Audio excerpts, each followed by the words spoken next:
Did you go to the wet market yesterday with the team? And if so, what did you find?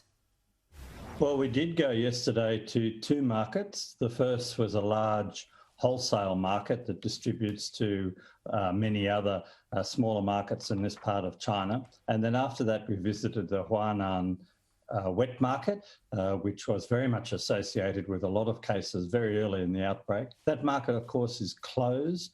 So what we saw was completely empty, but one got a very good idea of what the state of the market must have been like, well on a year ago. Are you going to be able to ascertain where this virus did start and if indeed it started in one of those wet markets? Well, of course, that's the difficult part. I mean, with many outbreaks, it's often impossible to find patient zero and indeed virus zero, if you like. But certainly one got a clear impression that the market could easily have amplified what was going on. Whether it actually started in that market or not is difficult to tell. In fact, we know that there were some cases in December, which was 2019, which were independent of the market. So kind of what's going on with those first early cases is part of what we're trying to do here. Well, how independent is your investigation? Well, I think certainly on the WHO team, it's made up, of course, of about 15 independent experts from around the world. So from our point of view, it's clearly independent.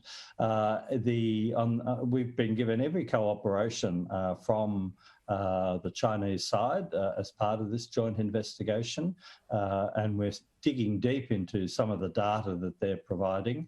We started off originally with very large meetings, now getting down to small group meetings to really try and tease out what information we can get from those very early cases. Okay, you say China has cooperated, but are you conducting your own primary research, or indeed are you just investigating and delving a little deeper into the information that China is providing to you? Well, look, it's a bit of both, but clearly we can't go back and collect the data from late 2019, early 2020.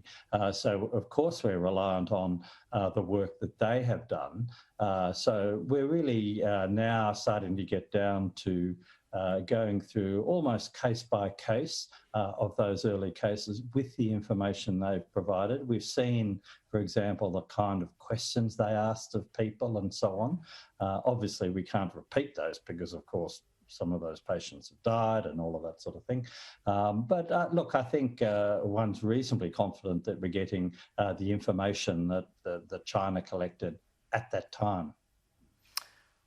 So at the conclusion of this investigation, when do you think you'll be able to give the world something definitive about the origins of this virus? And are we ever going to get the answers here? Because China early on claimed that this is perhaps from an outside source. Any evidence of that?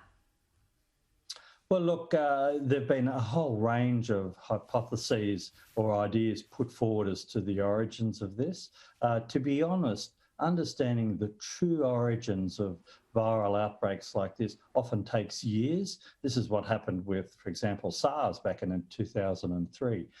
So the information will take time to arise, and we're working with Chinese authorities to work out what sort of investigations need to be done over the future period of time to help sort things out. There's a lot of work on the animal side, on viruses that might be present in bats and all sorts of other animals, as well as trying to understand, again, the movement of people prior to the beginning of this outbreak. So to be realistic, I think we'll get certainly a preliminary report and then some later reports on the outcomes of what we've been doing, as well as setting up the studies that are needed that will take time to further investigate. Origin stories are really hard to do, and they do actually take quite a long time. Well, as you say, you've been to that wet market in the last 24 hours. It is closed for now. to avoid something like this happening again, we're about 1 in 100 years for a global pandemic like this, but is it your view that for safety, wet markets should just be shut down altogether? Oh, well, look, I think that's an important point. I mean, certainly the Chinese authorities have moved to a range of things to try and prevent this from happening again.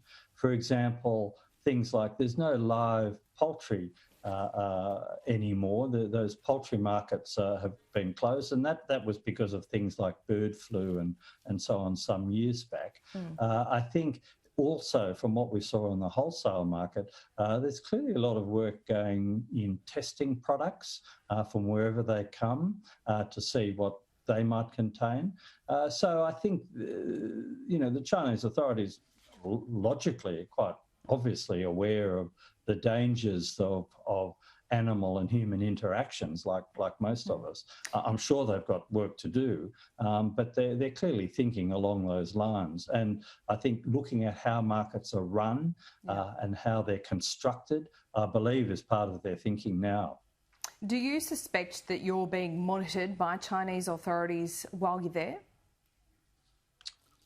Oh, well, if I knew they were monitoring, then they're obviously good at it, because I don't know. I don't see any direct evidence of that. Clearly, our movements are organised. I mean, we are still in partial quarantine. We've just done our initial 14 days in a hotel, but Chinese authorities have a second round of quarantine for everybody in China. Yeah. So our movements are certainly organised by Chinese authorities in conjunction with the WHO team, and we have to do those movements in alliance with the local public health authorities. So yes, the movements are controlled and clearly monitored, and we are accompanied by people all the time.